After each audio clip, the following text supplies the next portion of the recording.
Up next, we have Josh Snyder, CEO of the Niva Labs. Okay, thank you everyone here we go, let me get the slide deck.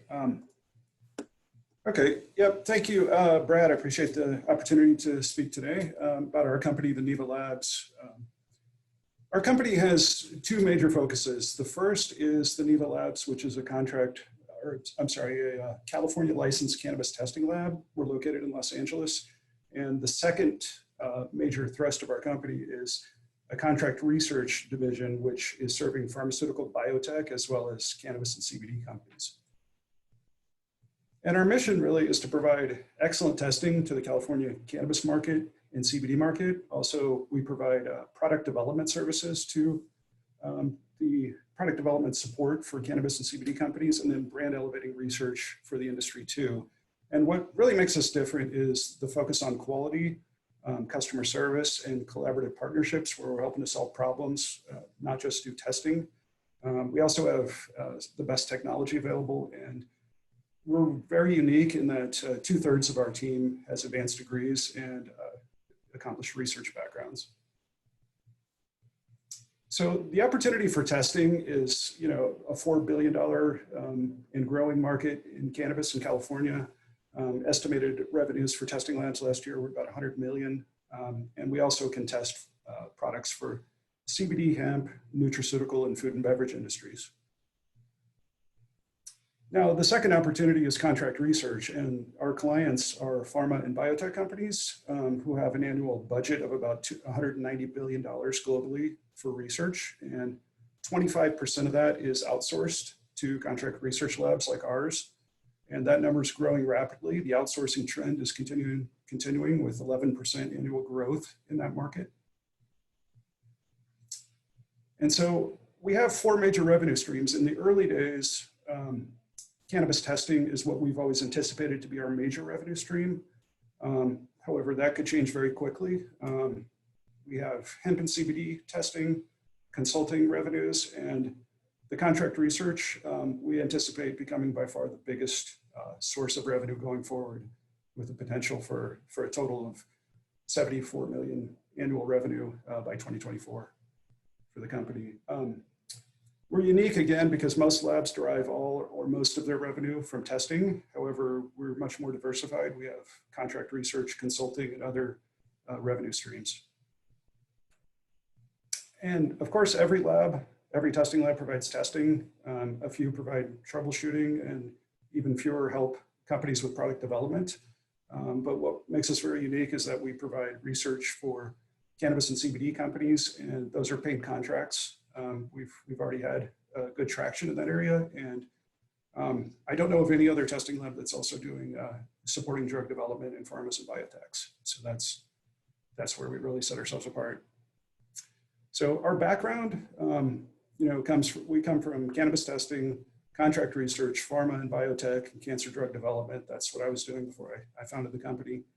And we have, again, PhDs with very accomplished research backgrounds. And the sales team we've brought on very recently has had excellent traction, really getting us going on sales. And you can see here, for the testing revenue here at the top, we're in kind of exponential growth phase. We received our license from the BCC in April. And since then, our revenue is increasing very quickly, especially since we just brought on the new sales team, who's got us going in the right direction here. We believe. And contract research has been solely me bringing in some clients. I've signed about 172,000 in studies. That's been increasing very quickly. The month of July has been already by far our best quarter, with another 100,000 in proposals pending. And we also see this as perfect time for market entry too in the cannabis testing market, because we learned from mistakes of other labs. We saw some things go wrong with labs. We saved money and time from those lessons. And then we've also avoided pitfalls of early licensing. Some labs had problems with not being able to meet the requirements of compliance for the state and having damaged reputations or being suspended. And we also, during the pre-launch phase, we developed a number of services that other labs typically don't have.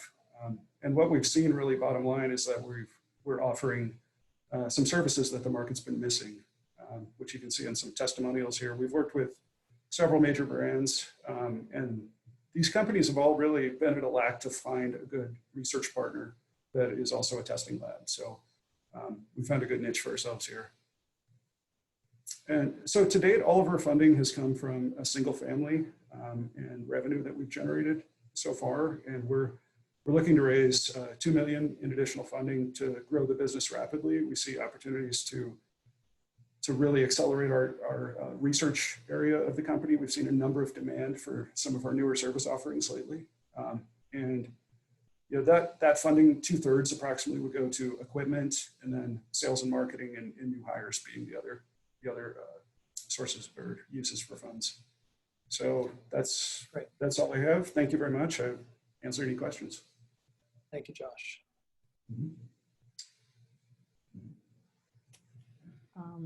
I'll go. So great presentation, Josh. We work with a number of parties that you engage, and I saw testimonials from. So that's great.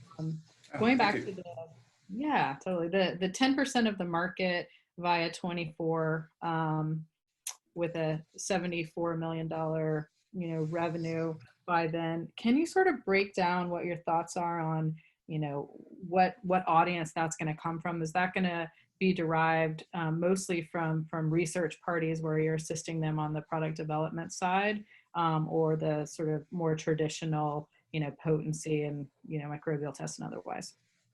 Sure. So that $74 million number on total revenue is, we're estimating about 2/3 of that or more to come from the research, with probably the biggest source of that coming from pharma and biotech. We've also had cannabis and CBD companies that are a significant source of that contract research revenue too, and about a quarter to a third from testing. And then on top of that, Josh, myself, I used to have a testing lab in Vegas, Denver. For your budget, how much of your budget are you going to actually put towards the lobbyist? Because one of the big issues in testing is you have a lot of growers that are anti-testing due to the cost of it. So how much of that budget, the money you're raising, actually can put towards the lobbyist to make sure that testing requirements are enforced and actually get increased over time as well too? Sure. That's, I don't have a number for you offhand what that number needs to be. Yeah, that's a little bit out of my area.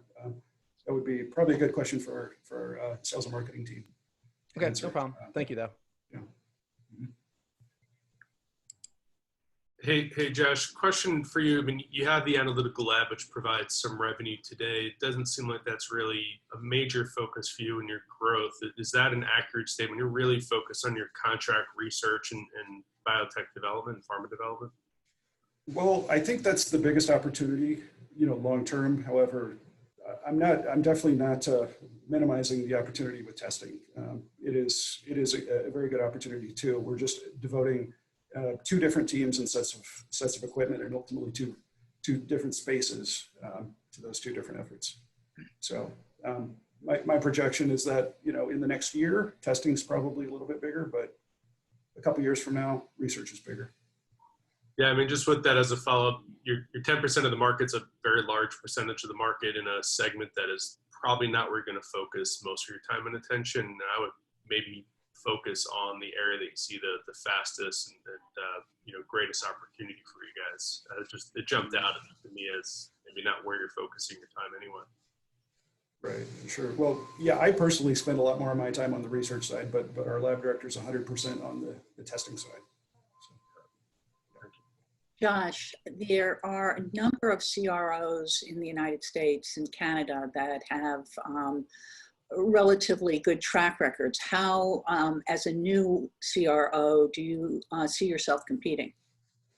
Sure. So the major source of business so far is from my network, from contract research and pharma and biotech. So that's already a very good base for us to draw on. But going forward, we do need to.